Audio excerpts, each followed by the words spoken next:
Berapa betul? Berapa bayar? Harganya? Harganya di toko bang. Mana? Nggak ada harga lagi. Iya. Ini berapa? Mau beli? 200-an. Berapa kan sama enggak?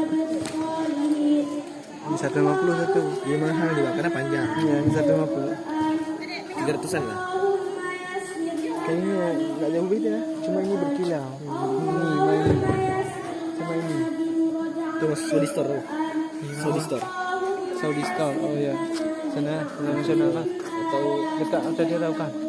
bukan depan Tower Komsel. Nasional ini. Sama Maulana kan ada juga itu. Ya, Ya ada di arah sudah ada. depan kan. Di Zamzam Store, Zamzam Store. Oh, situ. Zamzam, Saudi. Mau ada bang jubah juga panjang. Depan tahu berarti ada juga. Ya, banyak lah. Oh, kebetulan cocok bang, karena tinggi. Iya. Cocok ambil barang. Tapi kalau kita pakai di kampung-kampung yang ini mahal. Itulah maunya mau beli lah. Orang udah ada juga di rumah, jadi setelan. Wassalamualaikum